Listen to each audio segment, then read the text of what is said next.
The room quieted as Lane's presentation concluded. She gathered her notes, expecting the usual polite nods from the executive team. Instead, Thea Archer, the newly appointed director, cleared her throat deliberately. "That was informative," Thea said, her voice carrying a dangerous pleasantness. "But before we dismiss, there's something we need to address." Lane froze halfway into her seat. The air shifted as 12 colleagues suddenly found the conference table fascinating. "We've been reviewing everyone's contributions since the merger," Thea continued, gesturing to a spreadsheet projected on the wall. "Your numbers are consistently below our new benchmarks." Lane's throat tightened. "I focus on client relationships rather than, yes, the relationship approach," Thea interrupted with a dismissive wave. "Very old school. The problem is, we simply don't see the value you're bringing to the team anymore." The words struck like a physical blow. 3 years of dedicated work reduced to a dismissive assessment in front of everyone she worked with daily. "Your position costs this firm considerably," Thea continued, her smile never reaching her eyes. "And, frankly, we're questioning if it justifies its compensation package." Lane's colleagues shifted uncomfortably. No one would meet her gaze. She recognized this strategy, public humiliation designed to make resignations seem like the only option. "Perhaps," Thea added, glancing pointedly at her tablet, "you'd like to share with everyone what exactly you've contributed this quarter. Help us understand what we're missing?" The question hung in the air, deliberately cruel, designed to highlight what Thea had already decided was failure. The meeting room felt suddenly too warm, too small, too exposed. Something within Lane shifted. Not anger, though that simmered beneath, but a cold clarity. She'd watched for months as younger advisors with aggressive tactics received promotions while she quietly maintained the relationships keeping the firm profitable. "Actually," Lane said, her voice steadier than she felt, "I would." She opened her laptop, connected to the projector. Thea's eyebrow arched with surprise. Clearly, she'd expected tears or stammered excuses. "This is my client portfolio," Lane explained, displaying a meticulously organized spreadsheet. 14 accounts I've personally managed since joining this firm." Thea sighed dramatically. "Yes, we know you have clients. The issue is your acquisition numbers. These 14 accounts," Lane continued calmly, "generated 68% of this firm's total revenue last quarter." The air in the room changed instantly. "That's impossible," Thea whispered. Lane scrolled through the data. The Torres account alone brought in $1.2 million in fees. The Winters portfolio referred 3 new accounts worth $5 million each last year. Thea's assistant began frantically typing on her tablet, obviously fact-checking the claims. "These clients stay because of their relationship with me," Lane continued, reaching for her phone. "They've been calling me directly for years." She placed her phone on the table. "Would you like me to call them now? I can start with Mr. Kessler, who's considering moving his entire hedge fund to us. Or, perhaps Miss Irving, who's already messaged me twice today about market fluctuations." The assistant whispered something in Thea's ear. Her perfectly composed face faltered. "That won't be necessary," she said quickly. "I didn't think so." Lane closed her laptop. "My compensation package remains untouched. I continue working with my clients my way, and we never have this conversation again." She stood, gathering her materials. "Or, I make 14 calls tonight, and you explain to the board why 68% of your revenue stream disappeared overnight. If you're enjoying this story so far, take a quick second to hit that like button. Your support helps stories like this reach more people. Subscribe if you want more tales of workplace justice, and drop a comment about what you'd have done in Lane's position. Now, let's get back to what happened next.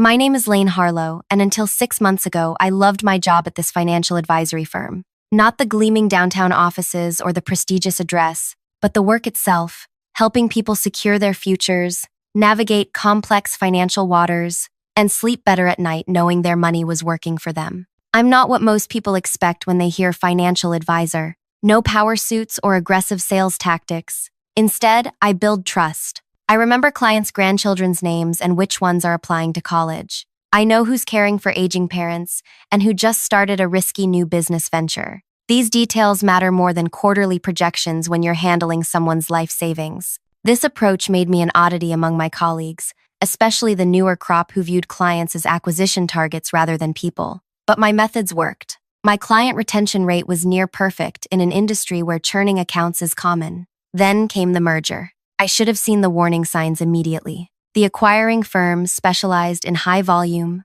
aggressive sales tactics, the opposite of my approach. Their team arrived with slick presentations about modernizing our strategy and aggressive growth targets. Leading the charge was Thea Archer, brought in as our new director, tall, immaculately dressed, with a Harvard MBA and cutting efficiency. Thea represented everything the board thought we needed. She spoke in buzzwords and viewed the financial industry as a battlefield rather than a service. First quarter post-merger, she announced during her inaugural team meeting, we trimmed the fat. That meant performance reviews, new benchmarks, and a compensation structure rewarding new acquisitions over client maintenance. The message was clear: bring in fresh money or become expendable. I watched younger advisors adapt immediately. They extended their workdays, bombarded prospects with calls, and competed viciously for leads. Meanwhile, I continued my steady approach, spending hours on video calls with nervous clients as the market fluctuated wildly that spring.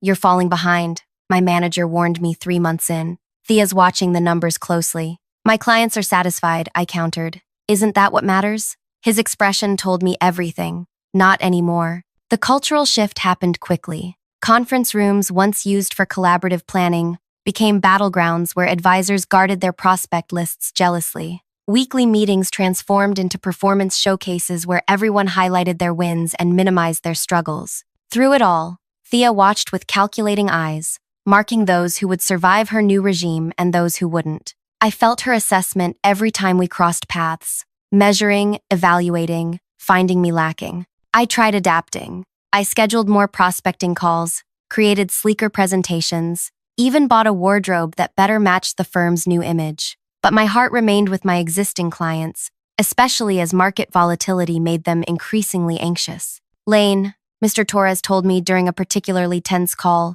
you're the only reason I haven't pulled everything out. These market conditions terrify me, but I trust you. His words stayed with me as I watched colleagues celebrate landing new accounts while neglecting their existing ones. I began tracking something no one else seemed to care about: which advisors were quietly losing clients even as they trumpeted new acquisitions. The data told a clear story. The firm was gaining new accounts but hemorrhaging established ones, except mine. My client base remained steady, their portfolios substantial, their loyalty unwavering. But these metrics weren't on Thea's dashboard. Until yesterday, when I received the calendar invitation, performance review, all team members present. The subject line alone told me everything. Thea didn't conduct private performance reviews. She made examples of people. I spent the night preparing, gathering data, organizing numbers that told my story rather than hers. I barely slept, rehearsing what I would say when challenged, how I would defend my work without seeming defensive.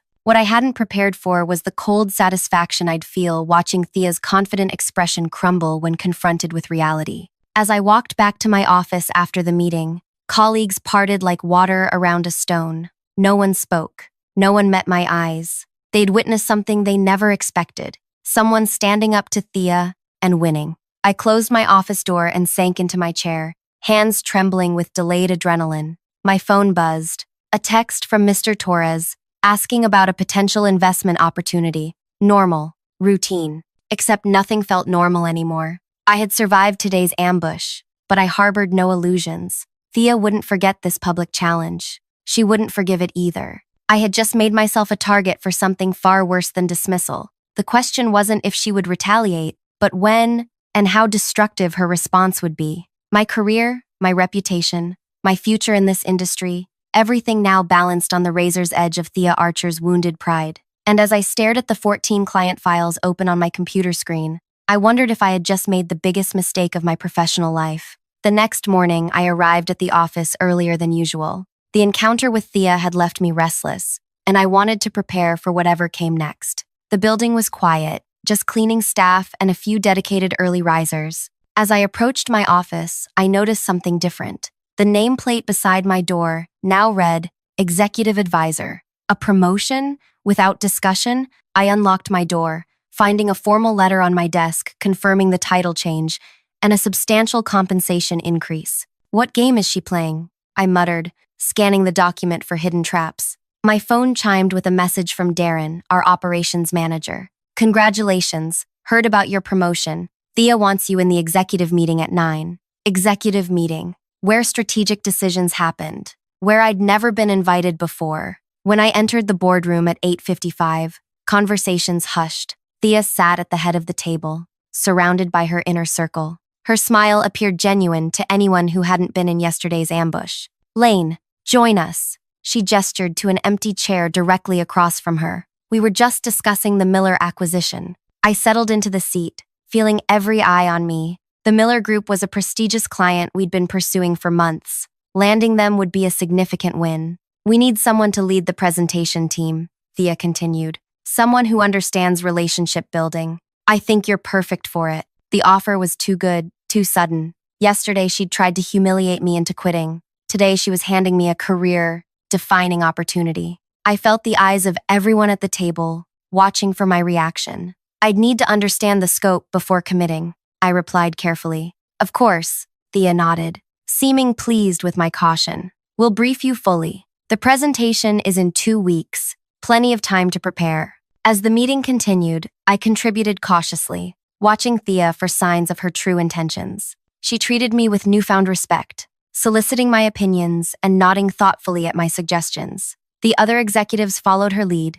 incorporating me as if I'd always belonged. After the meeting, Mira, the marketing director who'd been with the firm for over a decade, caught up with me in the hallway. "That was strange," she murmured, keeping pace beside me. "Which part?" I asked. "Thea making you point person on Miller. She's been grooming Nash for that account for months." Nash Reed, Thea's protege, young, ambitious, with an aggressive approach that mirrored hers perfectly. If she'd promised him Miller, why would she change her mind? I wondered aloud. Mira shrugged. "Maybe yesterday scared her. Your client list represents too much revenue to lose. This could be her way of keeping you happy. Or setting me up to fail," I countered. Mira's silence was answer enough. Back in my office, I found another surprise, an email granting me access to the Miller file, including all previous communications and research. I spent hours poring over the materials, looking for hidden pitfalls. The Miller Group managed pension funds for several major unions,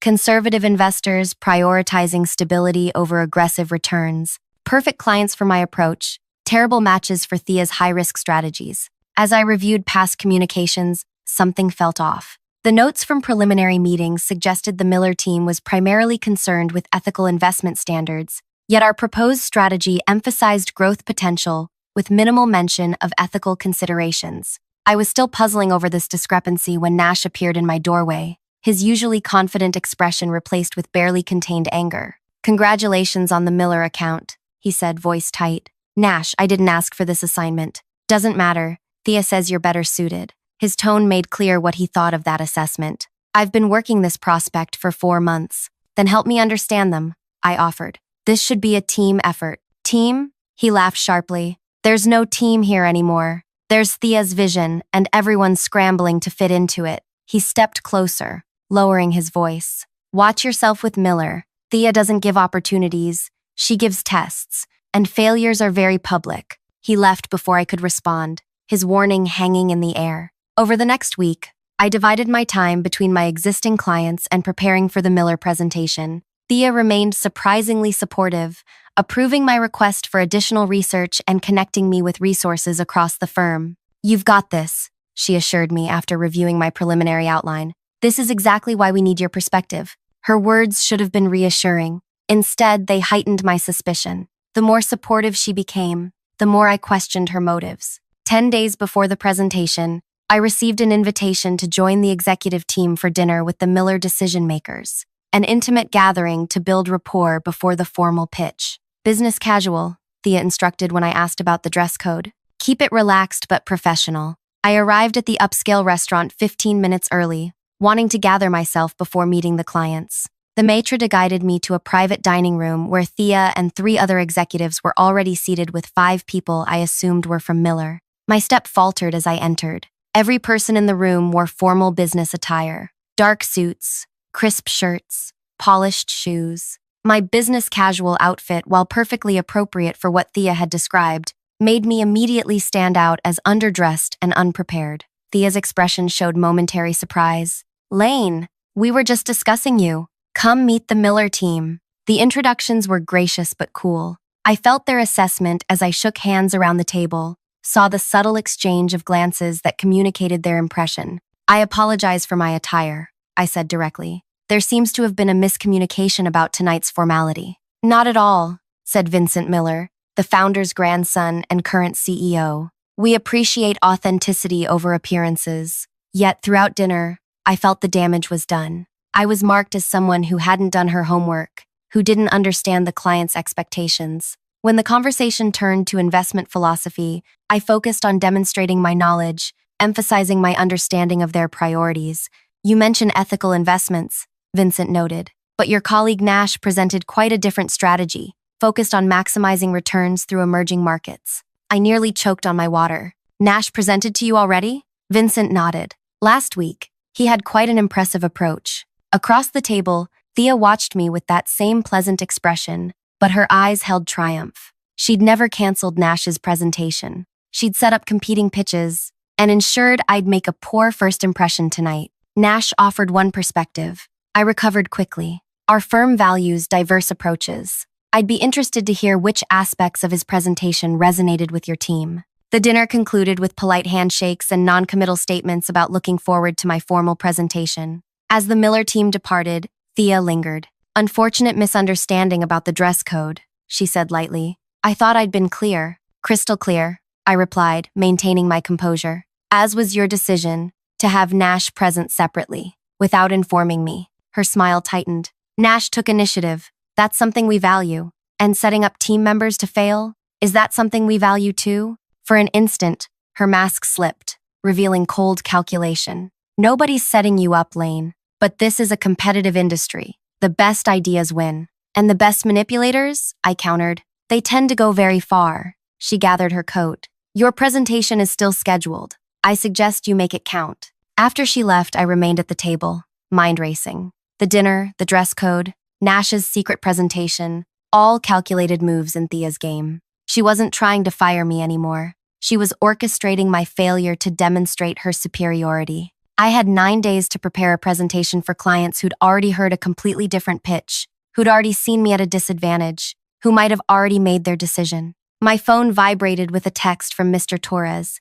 "Need to discuss market changes. Available tomorrow?" I stared at the message, a sudden realization dawning. My 14 key clients, the ones who represented 68% of the firm's revenue, they weren't just my protection. They were pieces on this chessboard too. And I'd been playing defense when I should have been strategizing my attack. I texted back, "Available tomorrow, and have something important to discuss with you as well." The game with Thea had evolved beyond mere professional survival. She wanted to prove I was dispensable despite my client list. I needed to prove something else entirely, something that would change the power dynamic permanently. As I gathered my things to leave, Vincent Miller unexpectedly returned to the dining room. "Miss Harlow, a moment?" I braced myself for more bad news. "That comment you made about ethical investments," he said quietly. "It's the first time anyone from your firm has addressed what's actually important to us. Everyone else keeps focusing on returns. Because returns matter," I acknowledged, "but not at the expense of your values." He studied me thoughtfully. "Nash's presentation was technically flawless, but it didn't acknowledge who we are. Your insight tonight, despite the circumstances, was more aligned with our needs." He handed me his business card with a personal number written on the back. "Call me before your presentation. I think we should talk privately first." As he left, I felt a shift in the air. The first hint that Thea's perfect strategy might have a flaw, one she couldn't have anticipated. The real battle wasn't going to be fought in a presentation room with slides and projections. It would be won or lost in the relationships I'd spent a career learning to build, and that Thea had spent her career learning to exploit. The next morning, I woke with newfound clarity. For months, I'd been playing defense, adapting to Thea's culture, trying to prove my worth in her metrics, reacting to her moves. That ended today. I called Vincent Miller before heading to the office, arranging to meet for coffee later that afternoon. Then, I reached out to Mr. Torres, confirming our meeting and requesting an additional favor that raised his eyebrows but earned his agreement. At the office, I maintained a deliberately calm exterior while executing the first phase of my plan. I spent the morning contacting each of my 14 key clients, ostensibly to provide quarterly updates. In reality, I was gathering ammunition. Mira found me in the break room around noon, her expression concerned. Something's happening with the Miller account, she whispered, checking to ensure we were alone. Thea's been in closed-door meetings all morning. The presentation might be moved up. When? I asked, keeping my voice level. Possibly Monday, 3 days from now instead of 9. I nodded, unsurprised. Thanks for the warning. Lane, she hesitated. Be careful. I've seen this pattern before. Thea identifies threats, neutralizes them, then discredits them so thoroughly they can never recover. You've worked with her before? Not directly, but I know 3 people from her previous firm. All experienced similar campaigns after challenging her. None still work in the industry. The gravity of her warning settled over me. This wasn't just about keeping my position. It was about preserving my entire career. What happened to them? I asked. Varied tactics, same result. One was framed for an ethics violation. Another was set up to make a catastrophic recommendation that cost a major client millions. The third, she paused. The third actually succeeded in exposing Thea's methods to the board. And Thea resigned with a generous severance package, then resurfaced at another firm 6 months later with glowing recommendations. The whistleblower, however, was blacklisted. No firm would touch them. I absorbed this information, adding it to my strategic calculation. Thea doesn't just eliminate opposition. She destroys it. Precisely. Mira checked her watch. I should go. I've said too much already. Why tell me at all? I asked as she turned to leave. She paused at the door. Because in 15 years, I've never seen anyone stand up to her like you did. Maybe you'll be the exception. After she left, I modified my timeline. If the presentation was being accelerated, I needed to accelerate my response. I sent a message to Mr. Torres, moving our meeting to that evening rather than the following day. My afternoon coffee with Vincent Miller proved enlightening in ways I hadn't anticipated. Your firm's pursuit of our business has been aggressive, he noted after preliminary pleasantries. 5 different presentations in 3 months, each promising better returns than the last. 5? I asked, genuinely surprised. I was only aware of Nash's and mine. Vincent nodded. Thea herself gave the first 2, then someone named Preston, then Nash last week, and now you. Preston was another of Thea's protégés. The pattern was becoming clear. She'd been directing multiple attempts at the Miller account, none coordinated with each other, all competing internally. That explains the inconsistency in approaches, I said carefully. May I ask what you're actually looking for from an advisory relationship? Vincent studied me for a moment before answering. My grandfather built this company on 2 principles: financial sustainability and ethical responsibility. Our current advisors focus exclusively on the former while neglecting the latter. And the presentations you've seen from our firm? All emphasized aggressive growth strategies that would require us to abandon our commitment to ethical investing. More returns, less conscience. I nodded, understanding completely. Thea's growth at all costs mentality was fundamentally misaligned with what the Miller Group actually valued. What if I told you there's a way to honor both principles? I asked. Not as a compromise, but as complementary strategies. For the next hour, I outlined an approach centered on Vincent's actual priorities rather than Thea's presumptions. By the time we parted, he'd requested a complete proposal, not for his team, but for him personally, by the end of the week. Regardless of what happens with the formal presentation, he added, I want to see your vision specifically. Back at my apartment that evening, I prepared for my meeting with Mr. Torres. At 68, Fernando Torres had built his wealth through decades of careful investment in real estate and technology startups. More importantly, he'd become a mentor of sorts, regularly inviting me to industry events and introducing me to his extensive network. This isn't just about protecting your position, he observed after I explained the situation with Thea. This is about exposing a systemic problem within the firm. Exactly, I agreed.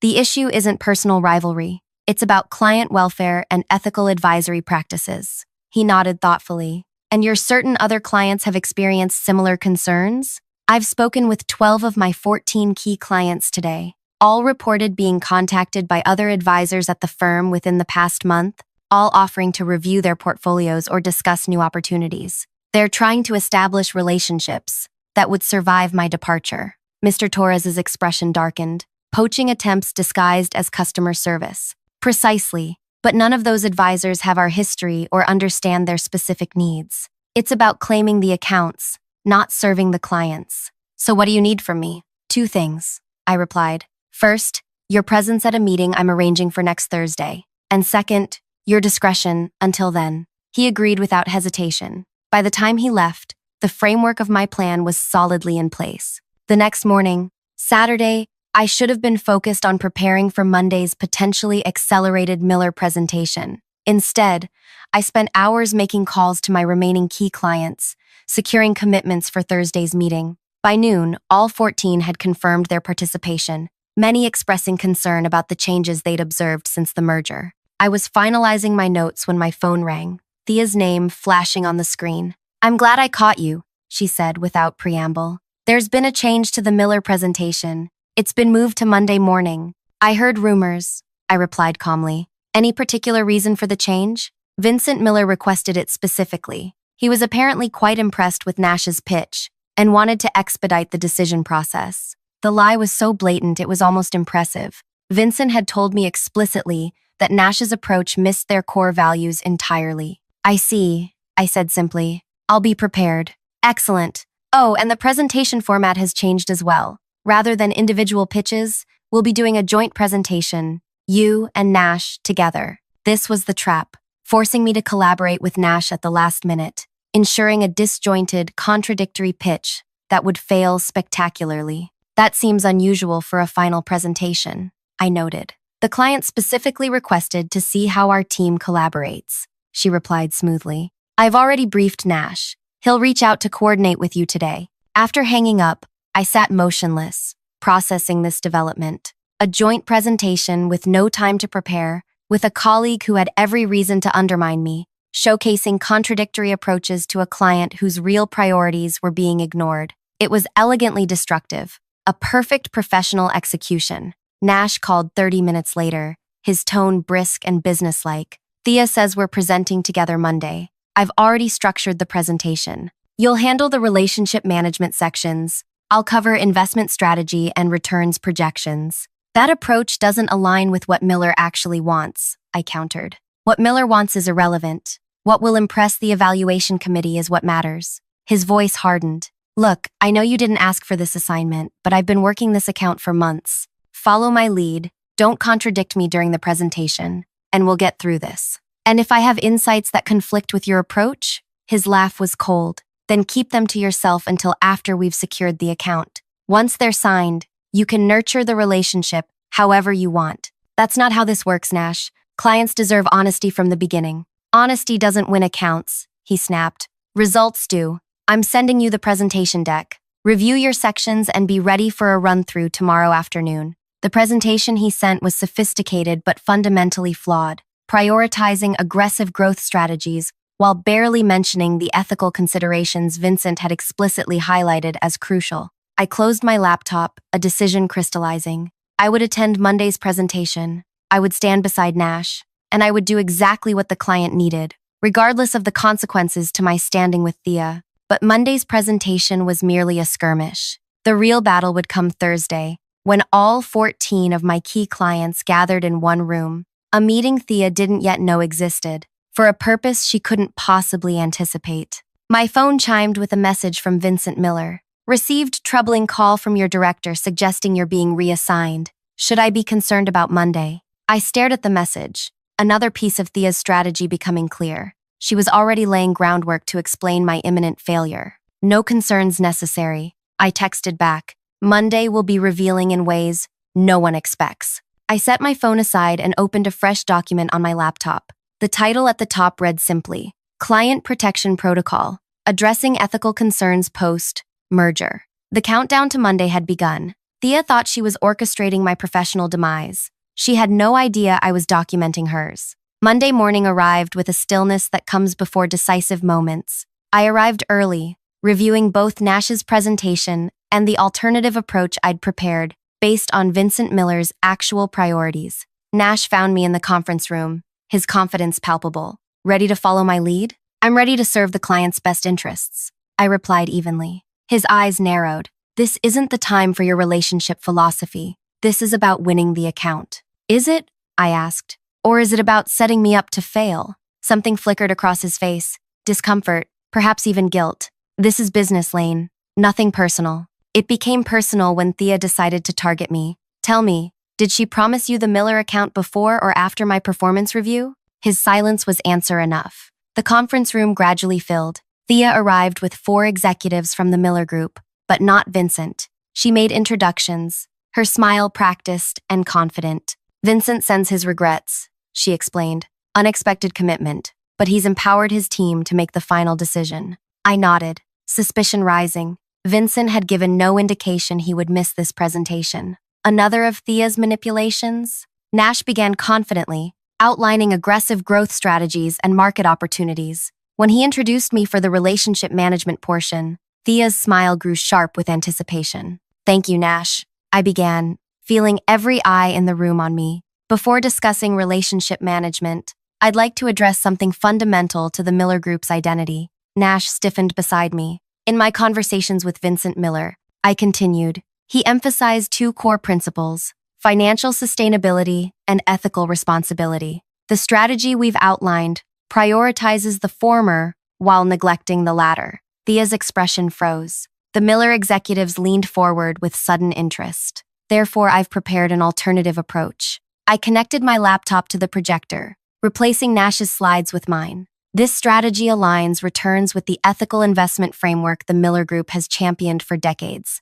For the next 20 minutes, I presented a completely different vision, one centered on sustainable growth through ethically aligned investments. The Miller team asked engaged questions while Nash sat silent, visibly conflicted. Thea's composure cracked. This contradicts our agreed approach, she interjected. Lane's views don't represent the firm's position. Actually, came a voice from the doorway. They represent exactly what we discussed. Vincent Miller entered, nodding apologetically to his team. Sorry I'm late. Traffic was worse than expected. His eyes met mine briefly, a silent acknowledgement that there had never been a scheduling conflict, only Thea's attempt to prevent his attendance. Miss Harlow's presentation addresses precisely what we've been seeking. Vincent continued, taking a seat. A partner who understands our values, not just our portfolio size. The meeting concluded with the Miller team requesting my complete proposal by Thursday. The same day, I had scheduled my meeting with my 14 key clients. As everyone filed out, Thea gripped my arm. My office. Now. Her office door had barely closed when she turned on me. You directly undermined a colleague and contradicted our firm's strategy. This is grounds for immediate termination. Is it? I asked calmly. Or is this about your failed attempt to discredit me? You're delusional, she snapped. You've been undermining my leadership since day one. No, I've been protecting my clients from your toxic leadership, I corrected. And speaking of clients, I've scheduled a meeting for Thursday. All 14 of my key clients will be attending. Her expression shifted from anger to calculation. What kind of meeting? The kind where we discuss the future, I replied. Their portfolios represent 68% of this firm's revenue. They're concerned about recent changes in management philosophy. Understanding dawned in her eyes. You're threatening to take them elsewhere. I'm giving them complete information to make informed decisions. Something this firm used to value before you arrived. For the first time since I'd known her, Thea looked uncertain. The board won't allow this. The board has been invited, I replied, as has the Miller Group. Vincent was quite interested when I mentioned concerns about ethical advisory practices. Thursday arrived with a tension that permeated the entire firm. The largest conference room had been reserved, security posted discreetly outside. My request, approved by the board chairman after I'd shared selected portions of my documentation. One by one, my clients arrived, collectively representing over $2 billion in managed assets. The board members followed, then Vincent Miller, and 2 of his executives. Thea entered last, her expression carefully neutral, though her eyes burned with contained fury. Once everyone was seated, I began. Thank you all for coming. This meeting was called to address serious concerns about the direction of our firm following the merger. I outlined the systematic changes in client management, the attempts to separate clients from their established advisors, and the prioritization of new acquisitions over client welfare. As I spoke, I distributed folders containing documentation, emails, meeting notes, performance metrics, all telling the same story. The essential question, I concluded, is whether this firm still deserves your trust. Mr. Torres spoke first. I've been with this firm for 22 years. Recent changes have made me question that relationship for the first time. Other clients nodded in agreement, several sharing similar experiences, mysterious calls from new advisors, suggestions to consider more aggressive strategies contrary to their established goals. The board chairman's expression darkened with each testimony. He turned to Thea. "You assured me client relationships were being protected during the transition." "They are," Thea insisted. "We're simply modernizing our approach to better serve client interests." "Without consulting the clients about their interests," Vincent Miller noted dryly. "A concerning pattern we observed during your pursuit of our business." The meeting continued for 2 hours. By its conclusion, 3 things had been established. My clients would remain with the firm only under my direct management. The board would conduct a comprehensive review of post-merger practices, and Thea would take temporary leave effective immediately. 3 weeks later, the board announced a restructuring of the executive team. Thea's resignation was accepted, and a new position was created, Chief Client Advocacy Officer, reporting directly to the board. They offered me the role the same day the Miller Group signed with our firm, specifically requesting me as their primary advisor. My new office overlooks the park. My client list has expanded to include others seeking the relationship-based approach I champion. The culture is slowly healing as the focus returns to client welfare over acquisition targets. Yesterday, Nash stopped by my office. "I wanted to apologize," he said awkwardly. "I got caught up in Thea's vision of success. I forgot why we do this work in the first place." "We all lose perspective sometimes," I replied. "What matters is finding it again." As he turned to leave, he paused. "How did you know you'd win? When you stood up to her that first day, how did you know it wouldn't destroy your career?" I considered the question carefully. I didn't know, but I understood something Thea never did, that real value isn't measured in acquisitions or growth metrics. It's built in trust, maintained through integrity, and proven when it matters most. Sometimes the most powerful revenge isn't destroying your enemy. It's rebuilding the system they corrupted until there's no place left for their tactics to thrive. If this story resonated with you, take a second to hit that like button and subscribe for more tales of workplace justice. Have you ever had to stand up to a toxic leader? Share your experience in the comments below. Your story might help someone else find their voice when it matters most.